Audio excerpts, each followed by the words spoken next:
순자는 서방과의 밤일 문제로 의원을 찾아갔다. 의원 앞에서 자신의 사정을 하소연하는데 무슨 일로 오셨어? 제 서방이 저와 동침한 지 3년이 지났습니다. 이러다 음기가 쌓여서 죽을 지경입니다. 그렇군. 말딱한을 하루 한 번 먹이시게. 100이면 100, 팔순 노인도 동자를 낳는다네. 정말이십니까? 고맙습니다. 20냥이네. 네? 왜 그렇게 비싸지? 효과가 좋으니까 비싸지. 그렇게 한 달이 지나고 이 돌팔이 의원 때문에 피 같은 돈만 날렸네. 발딱발딱이긴. 내 관아에 확 고발해버릴까 보다. 그때 한 노인이 지나가다 말을 꺼는데 서방과 관계가 안 좋소. 내 어르신? 아, 그렇소. 용하다는 의원도 소용없네요. 반일하다 집에 오면 잠만 퍼자고. 이거 완전 과부팔자나 다름없소이다. 네가 신비한 약초를 줄 테니 다려 먹이시게. 그게 무엇이요? 꿈뻑초라네. 하루 동안 푹 다려서 먹이면 효과 볼 거야. 한 냥이네. 고맙습니다. 그렇게 사흘 후 아니, 어르신. 진짜 효과를 톡톡히 봤어요. 어쩜 그렇게 밤새 저를 괴롭히는지 한숨도 못 잤다니까요. 다행이구만 다행이야. 그런데 어떤 약이길래? 사내한테 그렇게 좋은 약초인가요? 혹시 전립선? 그런 거 없어. 네? 사내 몸에 좋은 게 아니라고. 그럼? 그냥 밤새 잠이 안 오는 약초야. 남정네가 밤새 꿈뻑꿈뻑 잠이 안 오면 뭐 하겠어? 뻔하지. 밤새 어른놀이 해야지 뭐.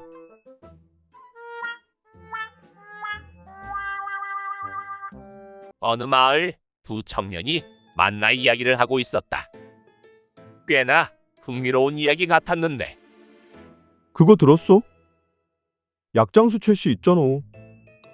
알지. 그 양반이 글쎄 엄청난 걸 만들었대. 그게 뭐요? 사내한테 그렇게 좋은 건데. 그 탕약을 먹으면 말이오. 하룻밤새 거 10번도 가능하다더라고. 정말이요? 진짜라니까. 덕출이 알지? 그 친구가 그 약을 먹고 글쎄 껍데기가 그냥 다 까질 때까지. 응. 까질 때까지 뭐. 내 입으로 말하긴 좀 그렇고. 아무튼 그렇다니까. 이럴 때가 아니구만. 나도 빨리 가봐야지.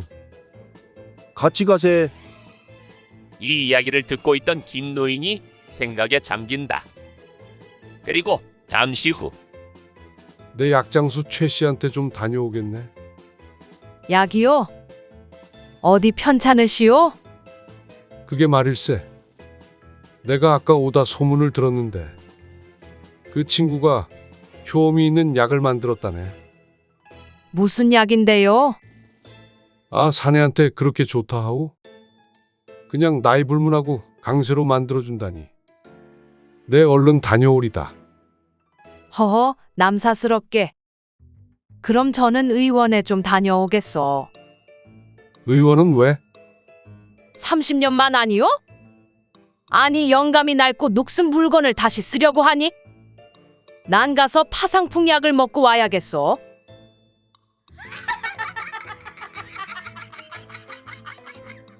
어느 마을 포악하기로 소문난 덕파리가 살고 있었다.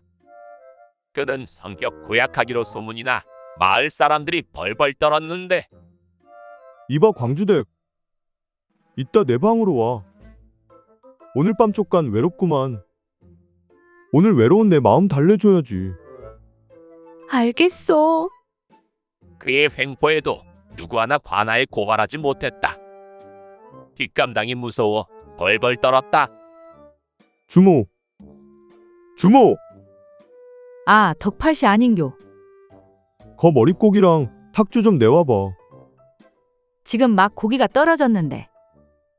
일을 어째? 없으면 다요? 내가 지금 먹고 싶다는데. 아, 아니요.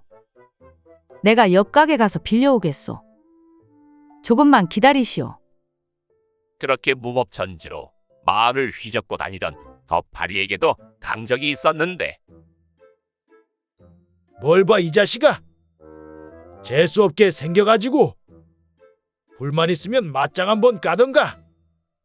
아니면 눈 깔아 임마. 그는 힘없는 늙은 노인에게 빌빌 끼는 게 아닌가. 내가 왕년에 너 같은 거 3초면 그냥 눕혔어 임마. 까불지 말어. 이 마을 아가씨들은 다 내 손안에 있었어 임마. 내가 말이야, 내 엄마하고도 동침한 사람이야 임마. 내 엄마가 젊어서 아주 쭉쭉 빵빵이었지. 노인은 건드려서는 안 되는 가족까지 건들고 마는데 이에 덕팔은 기죽은 듯이 한마디 한다. 아버지, 많이 취하셨어요. 같이 집에 들어가시죠.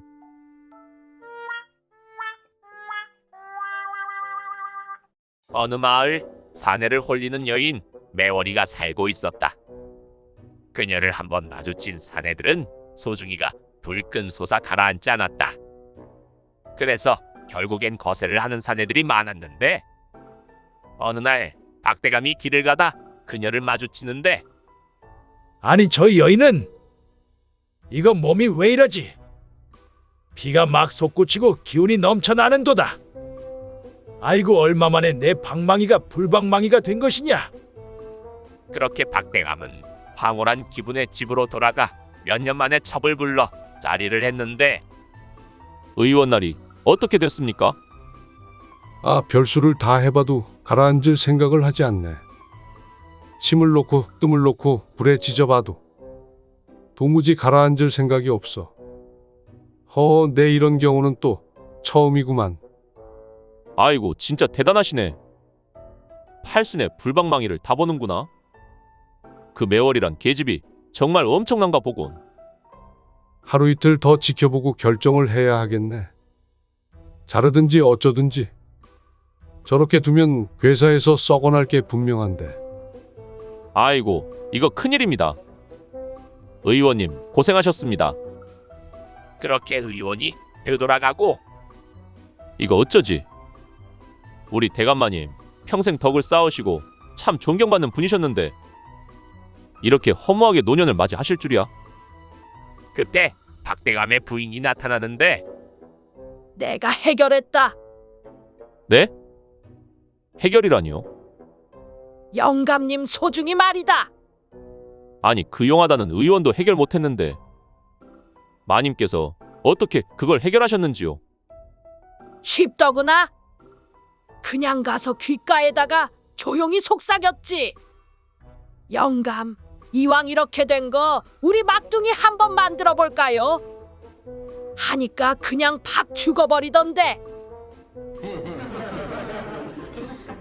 어느 마을 과부 달자가 살고 있었다. 최근 기근으로 굶주림에 하루하루를 보내고 있었는데 이복에 두실래? 내 쌀 좀 빌려줄 수 있어? 요즘 누룽지 구경도 못하네. 나도 힘들어 죽겠어.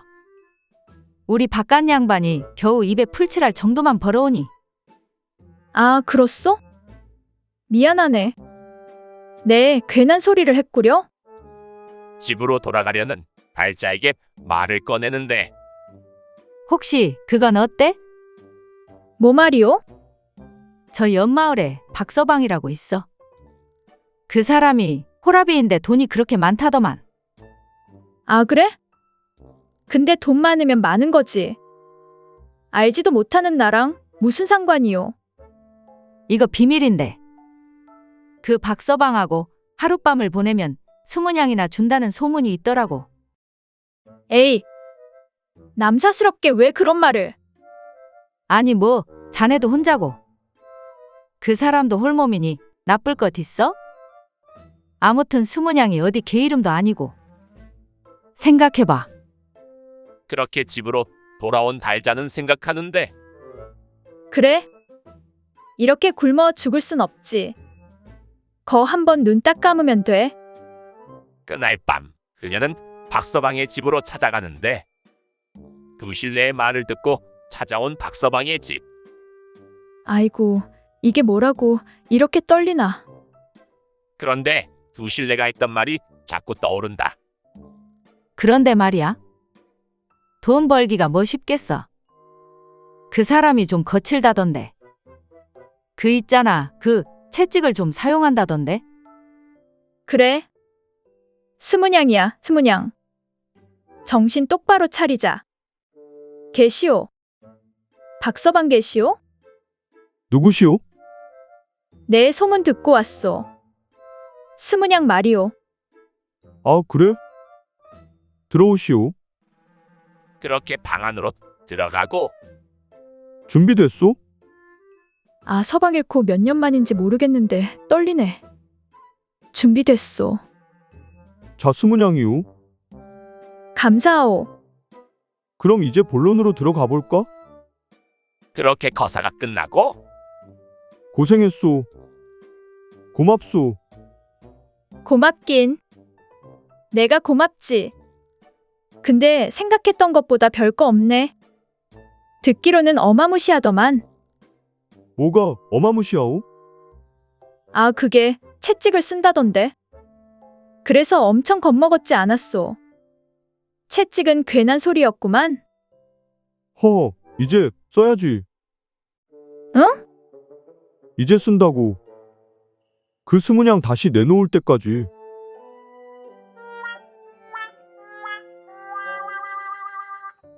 만식이는 술을 거하게 마시고 집으로 걸어가고 있었다.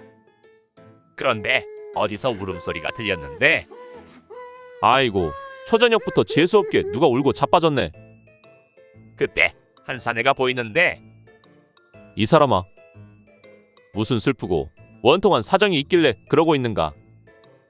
아무리 그래도 술 마시고 그렇게 통곡하는 건 옳지 않소. 그러자 사내가 답하길 내 사정을 모르니 그러는 거지. 슬프고 원통해서 견디기가 너무 힘든데 어떻게 그것을 견뎌내겠소? 몹시 비통한 일이 있나 보. 무슨 일이 있어? 그러자 사내는 잠시 진정하며 말하는데 내 사랑하는 아들을 잃었소. 어찌 통탄스럽지 않겠소? 아, 그런 일이 있었구려. 그 아이가 몇 살이오? 그러자 잠시 생각하다 사내는 말하는데 금년에 9회가 지났으니 10살 된 아이가 죽은 셈이지요. 10살이면 10살이지. 그게 무슨 말이오? 9년 전에 아이가 태어나자 죽은 것을 원통하게 여겨 통곡하고 있다면 부끄러운 듯하여 10살이라고 둘러대는 모습을 보며 만식이는 마음이 짠했다. 그리고 다시 길을 가는데 또 울고 있는 사내가 있지 않는가. 자네는 왜 그렇게 원통하게 울고 있는가? 제 여자친구가 보이지 않습니다. 아무리 찾아도 보이지 않습니다. 어디 있는 것일까요? 어디 납치라도 된 것인 건가? 관아에는 알렸고. 아니요. 어서 빨리 가서 전해야지. 뭐해? 그게 아니라 얼굴도 몰라요. 여자 한 번도 안 만나봤어요. 아무도 만나주지 않아요. 제 여자는 어디 있을까요? 아무리 찾아도 보이지 않습니다. 아이고, 아까 사연보다 더 슬프네. 힘내시게.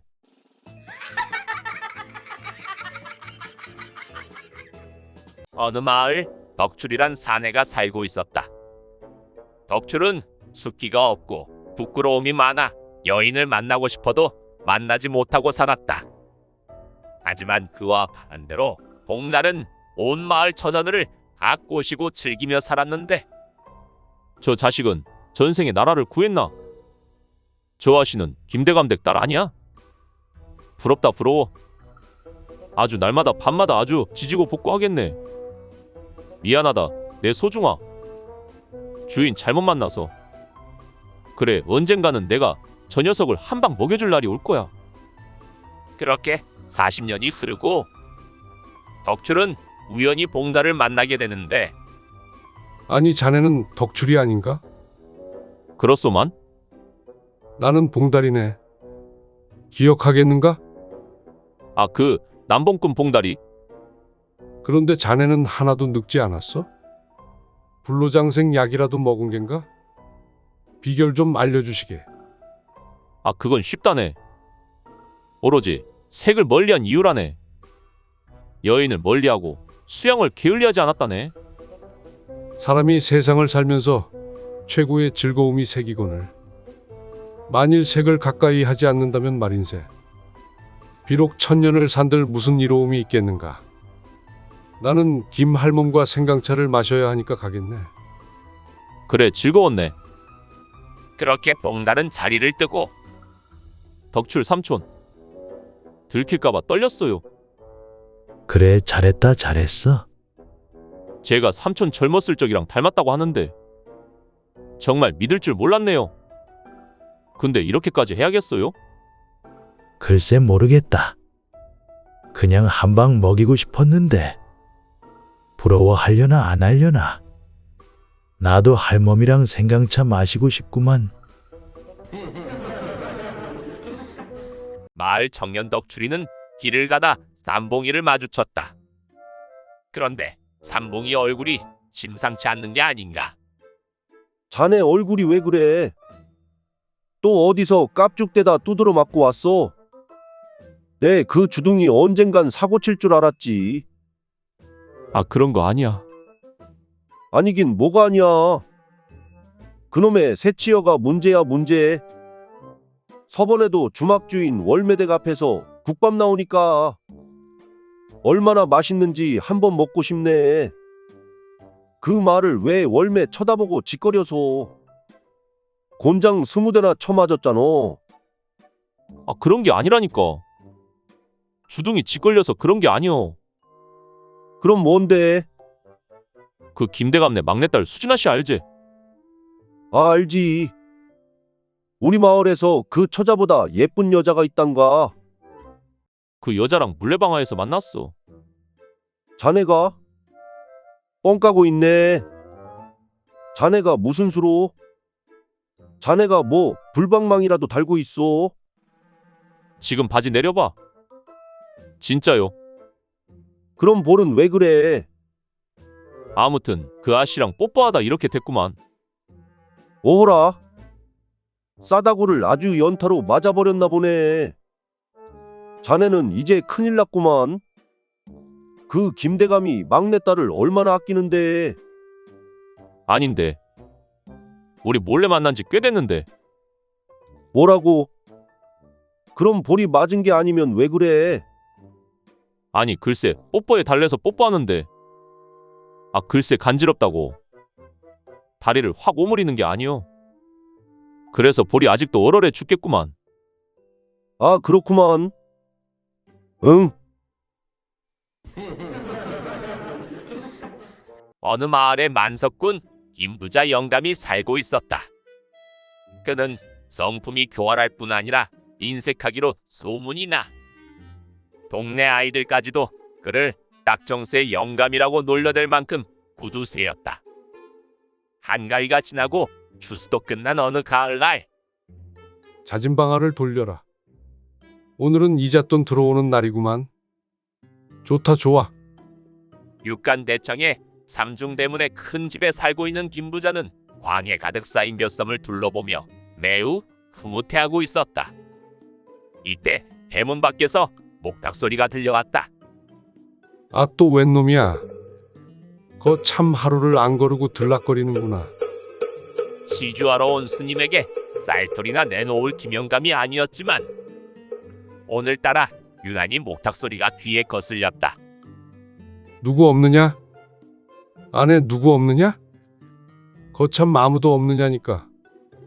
안에서 아무 대답이 없자 김영감은 화가 머리 끝까지 솟았다. 얼른 대령해도 시원치 않을 터인데 몇 번을 찾아도 아무 대답이 없으니 그럴만도 했다. 낯을 붉히며 언성을 높여 다시 소리를 지르자 얼마 만에 며느리가 나왔다. 다들 뭘 하길래 내가 나오느냐? 아범은 밖에 나가고 도리 어멈은 산에 올라갔습니다. 응. 그렇단 말이지. 김영감은 못마땅한 표정을 지으며 말했다. 밖에 거지가 얼쩡거리는구나. 가서 줄 것이 없다고 돌려보내라. 아버님 거지가 아니오라. 시주를 얻으러 온 스님입니다. 스님? 스님은 무슨 스님이란 말이냐? 아무튼 저 목탁과 연불 소리가 듣기 싫으니 어서 물러가라고 일러라. 이에 며느리가 쭈뼛쭈뼛 써있자 다시 한번 말을 하는데 아니, 왜 멀거니 섰느냐? 그래도 아버님 시주를. 시주를 해야 한다는 말이냐? 네, 아버님. 김부자 영감은 며느리 말을 듣고 고민하다 좋은 생각이 떠올랐던지 무릎을 탁 치며 말했다. 옳지 그래. 추수를 무사히 끝냈으니 시주를 할 만도 하구나. 이왕 할바해야 듬직하게 해야 할 게 아니냐? 예 아가. 너 외양간에 가서 쇠똥을 잔뜩 긁어 오너라. 아버니, 쇠똥을 어디에 쓰시려고요? 다 쓸 데가 있느니라. 아버님 혹시 글쎄 어디다 쓰던 넌 어서 쇠똥이나 긁어오도록 해라. 뭔 말 대답이 그리 많으냐? 윤 부인은 뭔가 찝찝했으나 시아버지 분부를 거역할 수 없었다. 윤 부인은 코를 막은 채 쇠똥 한 삼뜨기를 가마에 정합대돌 아래 놓았다. 아버님, 쇠똥 긁어왔습니다. 그래 잘했다. 김영감은 김이 무럭무럭 나는 쇠똥을 보자 배심의 미소를 지으며 큰 쌀자루에 쇠똥을 담았다. 그러더니 그 자루를 들고 대문으로 나갔는데 스님은 그때까지 연부를 외우고 있었다. 여보슈, 어디서 온 스님이요? 예, 옆마을 너머에서 온 시주승이요. 먼 길에 오시느라 고생이 많으셨소. 자, 이건 내 정성이니 받으십시오. 감사합니다. 나무관세음보살. 스님은 쇠똥이 들어있는 쌀자루를 받아들고 자리를 떴다. 허이구, 똥인데 좋다고 가네. 아이고, 냄새 지독하구만. 청국장 땡기네 이거. 이 모습을 지켜보던 윤 부인은 죄책감을 느꼈다. 그녀는 급히 광으로 가서 쌀을 2대쯤 퍼들고 급히 스님을 쫓아갔다. 스님, 스님, 저 좀 보셔요. 왜 그러십니까, 부인? 그 쌀자루는 저를 주시고 대신 이 쌀을 받으셔요. 아까 그 쌀자루 속엔 이미 알고 있습니다. 아셨군요, 스님. 용서하셔요. 아버님은 본래 나쁜 분이 아닌데 장난을 좋아하시다 보니 그렇게 되었습니다. 대자대비하신 부처님의 관용으로 용서하여 주옵소서. 저런 사람의 식구에 이토록 고매한 분이 계시다니. 윤 부인의 덕스런 인품에 감탄을 한 스님은 그녀를 도와주겠다며 다음과 같이 일러줬다. 오늘 저녁 이 마을에 큰 재앙이 있을 것입니다. 큰 비가 내리기 시작하면 식구들에게 알리지 말고 곧 집을 떠나 앞산으로 올라가셔요.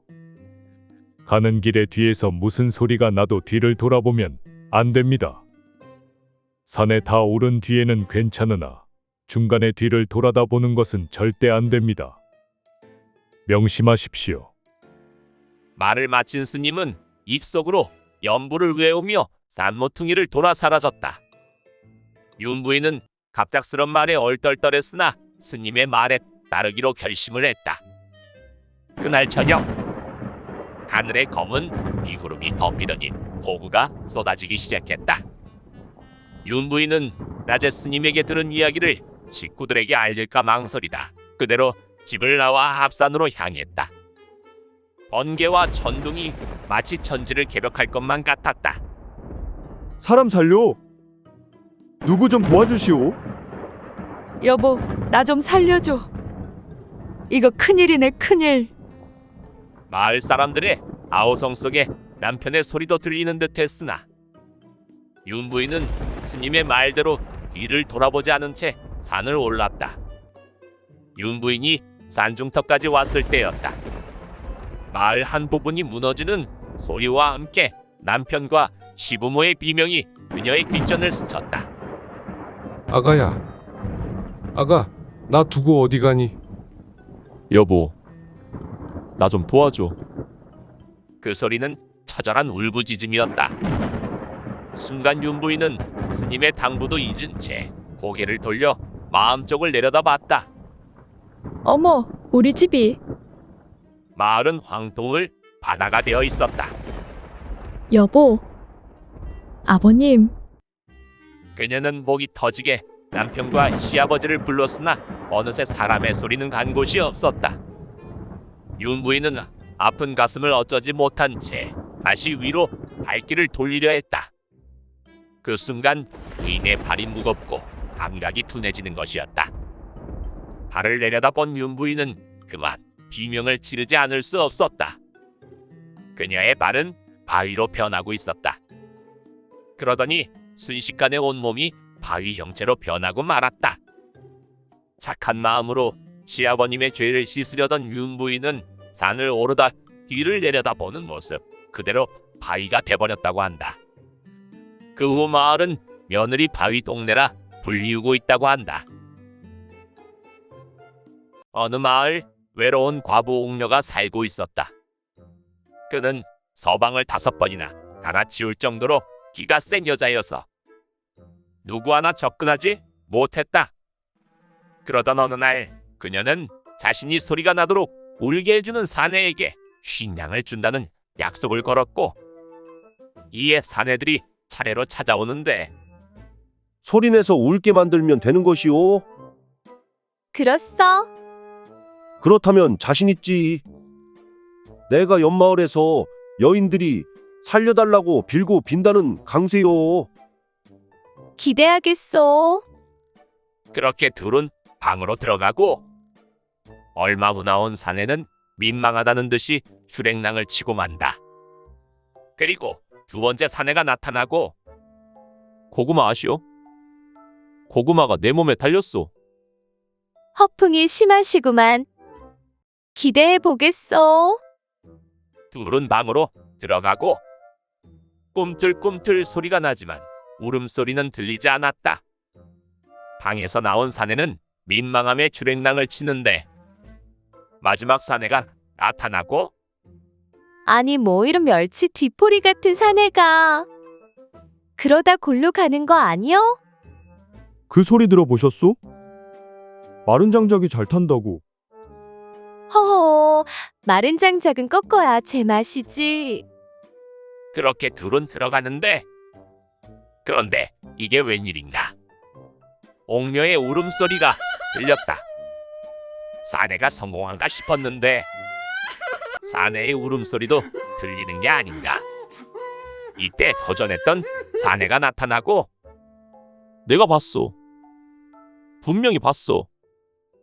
저 멸치 같은 놈이 글쎄 청양고추를 꺼고 소중이에 바른 거 내 두 눈으로 똑똑히 봤소.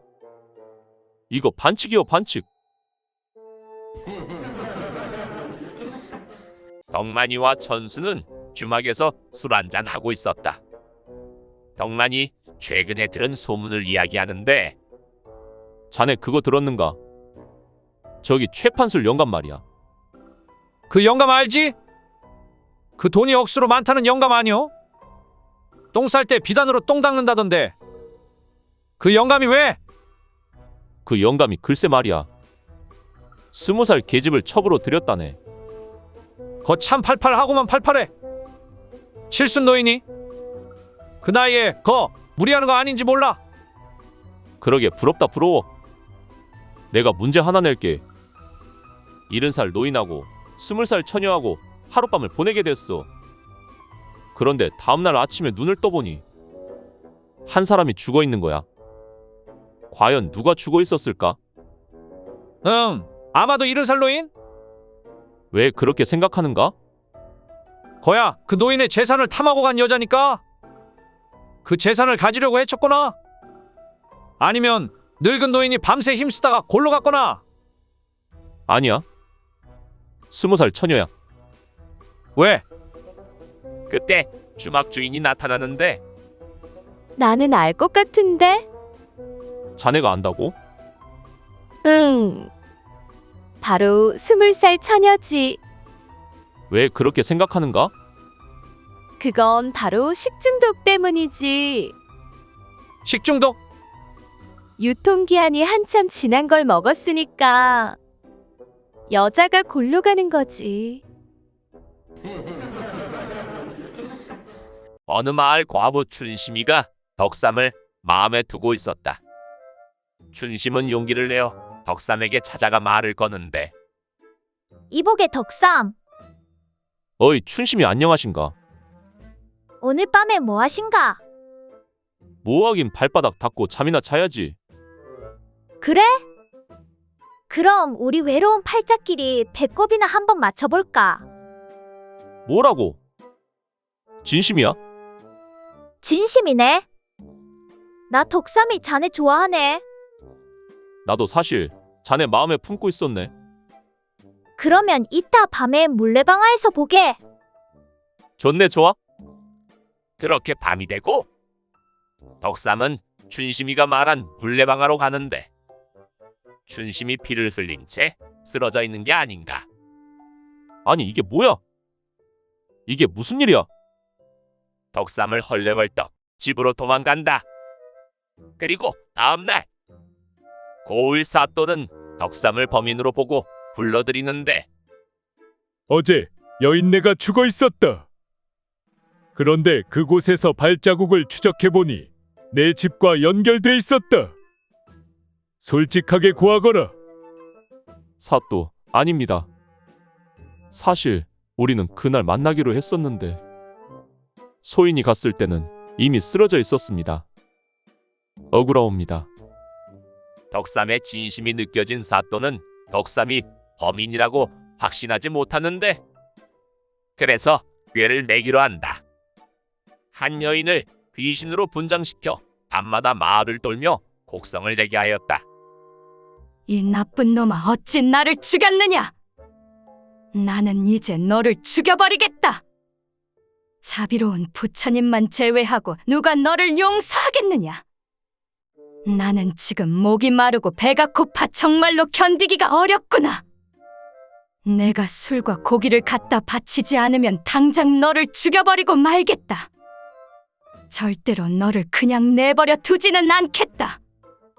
이 이야기가 온 마을에 퍼졌고 사람들은 저마다 참으로 괴이한 일이라고 수군거렸다. 그리고 어느 날 물레방아에서 음식을 올리며 치성을 들이던 만식이가 대기하고 있던 도졸에게 잡히게 된다. 만식은 춘심을 마음에 품고 있었는데 그녀가 덕삼에게 마음을 주자 배신감을 느꼈다. 아니 시부럴, 내가 돈도 빌려주고 장작도 패주고 놀이개도 줬는데 몸은 딴 놈한테 주려고 그러네. 가만 안 둬. 그렇게 만식은 춘심이가 말한 곳에 덕삼이보다 빨리가 그녀를 덮치려 했고 반항하는 그녀를 죽게 만든 것이다. 사또의 기발한 꾀에 넘어간 만식이 제 발로 잡혀 들어온 것이다.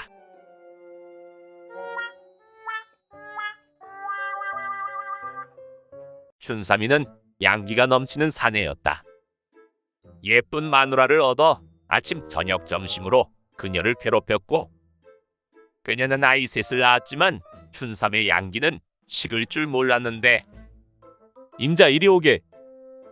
우리 한번 진하게 사랑을 나누고 하루를 시작해보세. 이러지 마세요. 아침하러 나가야 돼요. 서방이 이렇게 원하는데. 더 이상은 아니돼요. 이러다 내가 죽겠소. 정 그렇게 풀고 싶으면 나가서 계집질을 하시오. 내가 눈 감아드리겠소. 뭐라고? 아니 어떻게 그런 말을 하오? 그럼 내가 죽게 생겼는데 뭘 못하겠소. 아무튼 나는 더 이상은 아니돼요. 한 달에 한두 번도 많으니 그렇게 아시오. 어허, 어찌 서방에게 바깥에서 계집질을 하라는지? 아내의 말에 황당한 척했지만 춘삼은 내심 기분이 좋았다. 아내가 허락한 바람이니 이거 무서울 게 있겠는가? 그렇게 아내는 남자에게 좋다는 장어며 우추며 당이며 매일 챙겨 남편에게 바쳤고 춘삼은 하루를 거르지 않고 밖으로 나돌았다. 아니 그게 정말이야? 자네 부인이 그걸 허락했다고. 그렇다니까. 내 정력이 감당 안 되니까 뭐 어쩌겠어. 아무래도 뭔가 찜찜한데. 찜찜하긴. 사내한테 좋다는 건 매일매일 챙겨주니까 더 못 참겠어. 요새는 하루라도 건너뛰면 터질 것 같네. 아무튼 건투를 비네. 그렇게 달포가 지나고 자, 장어탕 한 그릇 하시고 얼른 나가시오. 임자, 오늘은 쉬면 안 돼요? 나 빈혈이. 안 돼요. 빨리 나가시오. 그러지 말고 한 번만 봐주시게. 이러다 쓰러지겠소. 안 된다고 하지 않았소. 원래 당신은 못 참지 않소. 얼른 가시오. 빨리 나가시오. 미안하오. 내가 잘못했소. 그렇게 춘삼은 밝히는 버릇 싹 고치고 마누라에게 잡혀 살았다고 한다. 어느 마을 비단 행상으로 하루하루를 살아가는 덕출이라는 사내가 있었다. 홀어머니를 모시고 사는 그는 아주 효심이 지극했는데 어느 날 강원도 대관령 고개를 넘어가다가 고갯마루에서 잠시 쉬고 있던 그는 이상한 노스님을 한 분 발견했다. 노스님은 길 옆 풀숲에 서서 한참이 지나도록 꼼짝을 않는 것이었다. 덕출은 궁금했다. 왜 저렇게 서 있을까? 소변을 보고 계시는지. 거참 이상한 노릇이네. 그렇다고 하기엔 너무 오래 걸리시는데 전립선이 안 좋으신가? 한참을 바라보던 덕출은 궁금증을 견디지 못해 노스님 곁으로 다가갔다. 스님, 아까부터 여기서 무엇 하고 계십니까? 스님은 아무 말이 없었다. 덕출은 다시 물었다. 노스님은 청년이 재차 묻자 얼굴에 자비로운 미소를 띄우며 입을 열었다. 잠시 중생들에게 공양을 시키고 있는 중이라네. 저렇게 꼼짝도 않고 서 있기만 한데 중생에게 공양을 시키다니 도무지 이해할 수가. 덕출은 궁금증이 더 커졌다. 어떤 중생들에게 무슨 공양을 베푸십니까?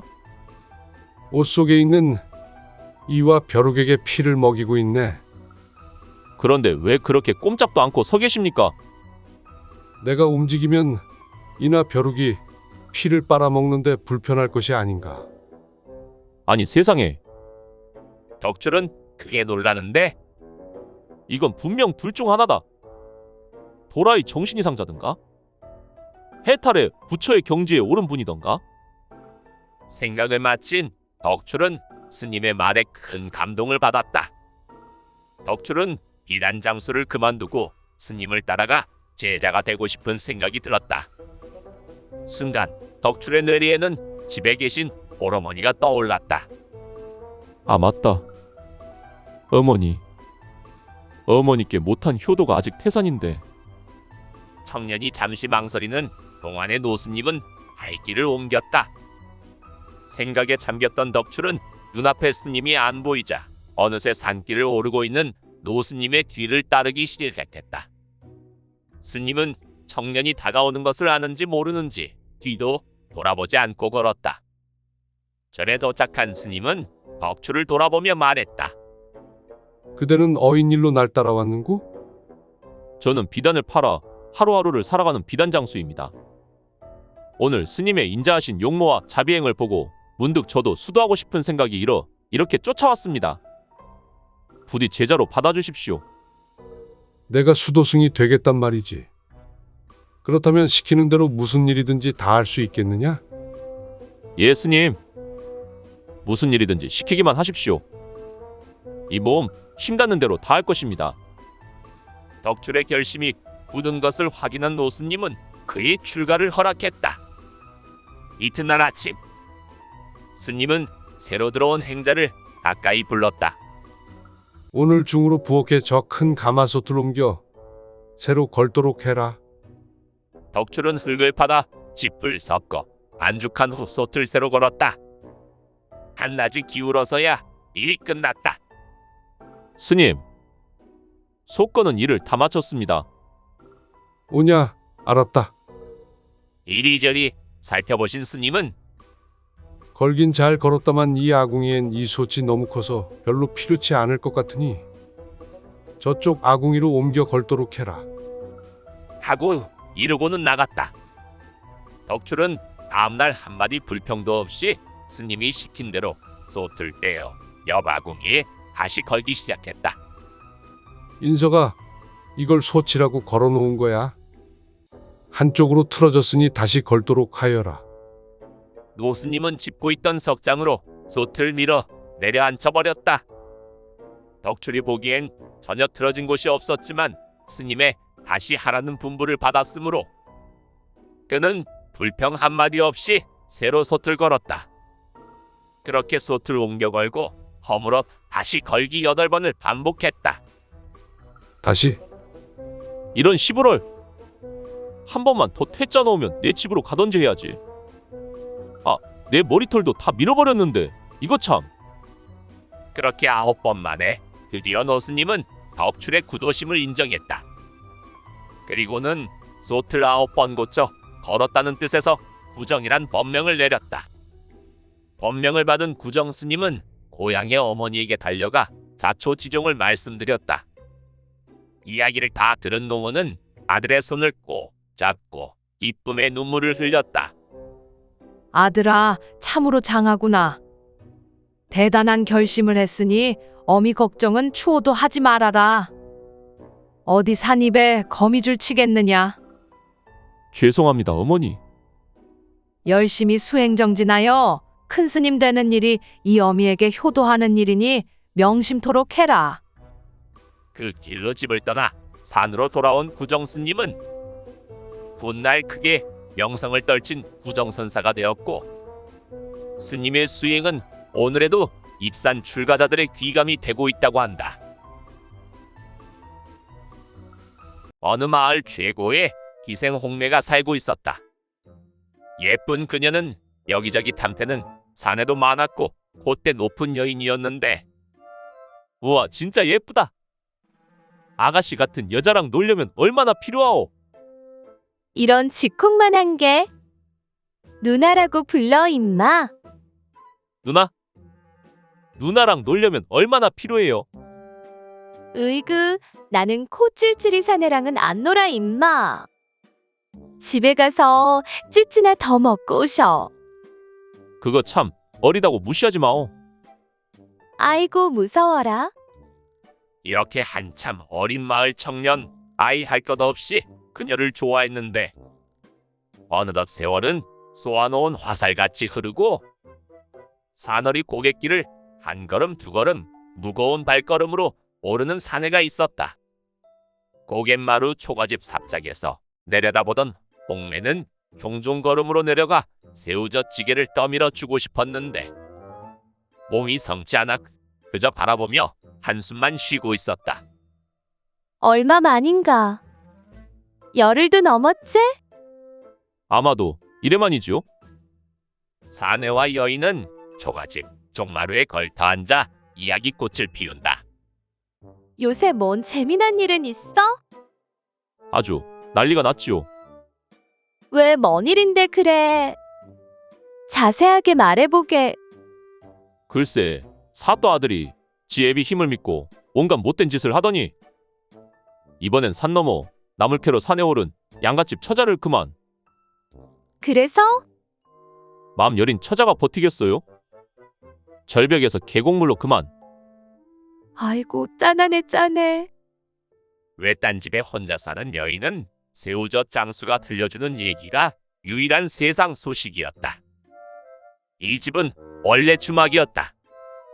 이름께나 날렸던 색주집 기생 홍매는 아까분 떡칠로도 얼굴에 잔주름을 감출 수 없는 나이가 되자 지금 살고 있는 외딴 집에 주막을 차려 주모가 되었다. 젊은 시절부터 몸을 함부로 썼습니까? 세월이 흘러 나이 부록에 끝자락에 다나르자 홍매는 혹삭 늙어버렸다. 불을 밝히던 주막등도 내리고 제 몸뚱이 하나 챙기기도 힘들어졌다. 친정 쪽 먼 친척 조카를 양자로 들였더니 몸을 팔아 사두었던 비 같은 논밭 야금야금 다 팔아치우고 3년째 소식조차 없다. 그러던 어느 날 사내가 보름 만에 무티제를 넘다가 홍매집에 들렀더니 안방에서 앓는 소리가 났다. 사내의 손을 잡고 홍매가 입을 열었다. 술 마신 남정네들은 노소를 가리지 않고 그저 나를 가지고 늘 벗길 궁리만 했는데 자네 혼자만 나를 누님 대하듯 했네. 여인은 가쁜 숨을 몰아 쉬곤 말을 이었다. 늙고 병들자 모두가 외면했지만 자네는 나의 말벗이 되어주고 빚에는 지붕도 고쳐주고 내려앉은 구들장도 고쳐주고. 사내는 아무 말도 없었고 한참 침묵이 흘렀다. 자네도 이제 나이가 40줄에 접어드니 무릎이 아파. 이게 새우젓 창수 마지막 길이오. 부엌 아궁이 밑을 파서 자네가 가져가게. 고마웠고 미안하네. 내 진작 자네의 진심을 알았더라면 아들 딸 놓고 행복하게 살지 않았을까? 그렇게 여인의 몸은 차갑게 식었다. 양지 바른 곳에 무덤을 쓰고 산을 내려오던 사내는 옥매의 마지막 말이 생각나 되돌아 옥매네 집으로 가. 아궁이를 파보니 어른 주먹만 황금 덩어리가 나왔다. 그리고 이루지 못한 사랑에 가슴이 아파 그 자리에서 한참을 떠나지 못했다고 한다. 옥자는 집안일이 무척이나 밀려 있었다. 같이 일하던 사월이가 일이 생겨 진정으로 며칠 가게 되었더니 손이 비어 일은 태산같이 쌓였는데 고추 말리기를 부탁할 사람이 없었는데 마침 복태가 눈에 보였다. 복태야, 야? 무슨 일이요? 나 부탁 하나만 해도 되니? 뭔데요? 나 지금 할 일이 너무 많아서 그러는데 괜찮으면 고추 좀 볕에 말려줄 수 있어? 비 맞아서 곰팡이 슬면 나 마님한테 혼나는데. 아 그래? 내가 말리고 올게 줘요. 정말? 고맙다 고마워. 그렇게 몇 포대 고추를 널어놓고 땀에 젖은 복태. 덥다 더워. 일단 시원하게 멱 좀 감아볼까? 물에 들어가서 시원하게 몸을 씻게 된다. 그리고 한편 아, 드디어 일이 다 끝났네. 아, 맞다. 고추. 그거 양도 많아서 혼자 힘들었을 텐데. 가서 좀 도와야겠다. 그렇게 옥자는 복태가 있는 곳으로 가는데 물기를 닦을 게 없어 복태는 옷을 다 풀어헤치고 누워서 햇빛에 몸을 말리고 있었다. 어머, 너 지금 뭐해? 왜 망측하게 다 벗고? 뭐 어때요? 고추가 볕에 바삭바삭 잘 마르던데 내 것도 바짝 잘 마르라고 이러는 거죠. 그러자 옥자는 잠시 주춤하더니 복태 옆에 누워 치마를 걷는데 아니 뭐 하는 거예요? 뭐 하긴. 나도 날이 좋으니까 포대 좀 말리려고. 그렇게 과부 옥자와 복태는 사랑에 빠졌다나 어쨌다나.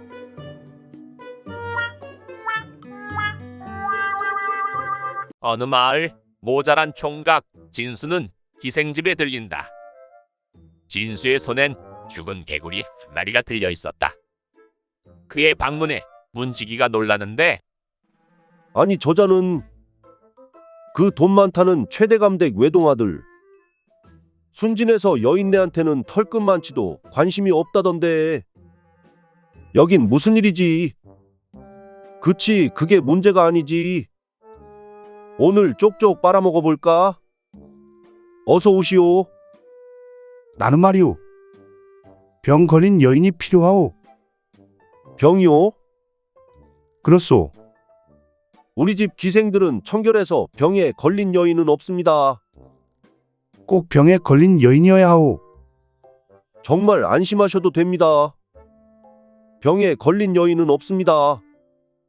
그럼 가겠소. 뭐요?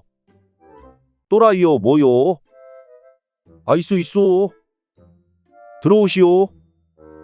그런데 그 개구리는 무엇입니까? 제가 버려드리지요. 알 것 없소. 그렇게 있다고 거짓을 말아요. 진술을 안으로 드리는데. 안녕하시오. 기생춘이라 하오. 당신은 병에 걸렸소. 아, 맞소, 걸렸어.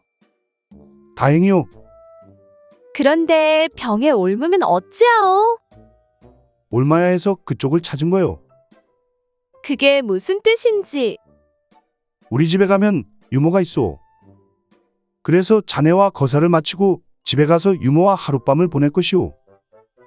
그럼 유모가 옮으면 내 아비한테 병을 옮기겠지. 그럼 어머니는 아비한테 옮을 것이오.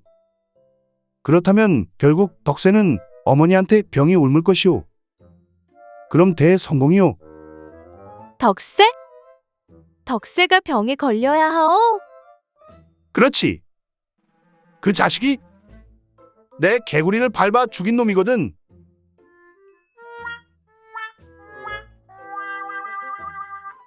머리가 팥뿌리처럼 흰 노파 하나가 염라대왕 앞에 끌려왔습니다. 그래. 너는 어디서 뭘 하다 왔느냐? 예. 농사를 지으며 살다 왔사옵니다. 어느 땅 어디서 살았단 말이냐? 예, 경주라는 고을이옵니다. 평생 뭘 하고 살았는지 재미있는 세상 이야기를 좀 자세히 말해봐라. 예, 분부대로 아뢰겠습니다. 노파는 허리를 굽실거리며 이야기를 시작했습니다. 저는 일찍이 남편을 여의고 어린 딸과 아들 하나를 키우느라 평생 고생을 하며 살았습니다. 그래. 혼자서 아들, 딸을 키웠단 말이냐? 예. 시집 장가 보내놓고도 줄곧 집에만 있어 별다른 이야기가 없사옵니다. 노파의 말에 염라대왕은 싱겁다는 듯 한마디 더 건넸습니다. 그래. 집 밖 세상은 제대로 구경도 못했단 말이냐? 그러하옵니다. 저는 집만 지켰기에 방귀신이나 다름없사옵니다. 뭐 방귀신? 이 늙은이 입이 매우 사납구나. 염라대왕은 화가 나 벽력같이 고함쳤습니다. 여봐라.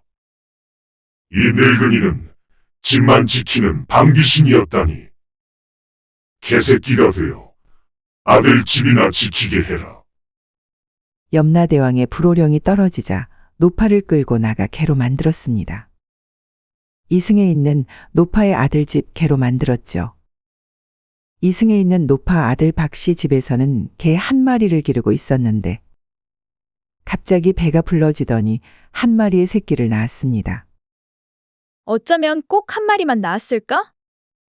아내가 예뻐 어쩔 줄 몰라 하자 남편도 곁에서 맞장구를 치며 좋아했습니다.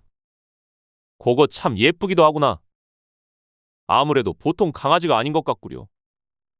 이렇듯 내외의 사랑을 받으며 강아지는 날이 갈수록 건강하게 무럭무럭 자랐습니다. 강아지가 커서 중개가 되자 박씨 내외는 집안을 개에게 맡겨두고 온종일 들판에 나가 일을 했습니다. 대낮에 도둑이 들었다가도 개가 어찌나 사납게 덤벼들어 물고 늘어지는지 도둑은 혼비백산하여 집신마저 팽개치고 달아났습니다. 그러나 신통하게도 마을 사람에게는 꼬리를 흔들며 더없이 얌전하고 친절하게 반겼습니다. 그래서 동네 사람들은 이 개를 영물이라 부르며 귀여워했습니다. 그러던 어느 날 삼복 더위에 밭일을 마치고 돌아온 박 씨는 갑자기 개를 잡아먹고픈 마음이 생겼습니다. 저걸 그냥 푹 삶아 놓으면 먹음직하겠구나. 거기다 술 한 잔을 곁들이면. 저런 호로 자식이. 그는 내일 아침 동이 트는 대로 개를 잡으리라 마음먹었습니다. 개를 잡으면 혼자만 먹을 것이 아니라 오랫동안 고기 구경을 못한 마누라도 포식 좀 하게 하고 건넌 마을 누이 집과 고개 넘어 딸네 집에도 다리 하나씩 보내리라 작정했습니다. 그러나 자고 일어나 보니 개가 기척도 없이 자취를 감춰버린 게 아닙니까? 마을 어디 있으려니 싶어 부인을 내보내 찾도록 한 박 씨는 콧노래를 부르며 숫돌에 칼을 갈았습니다. 칼날을 세워놓은 지 한참이 지났으나 개를 찾으러 나간 아내는 점심때가 되도록 돌아오질 않았습니다.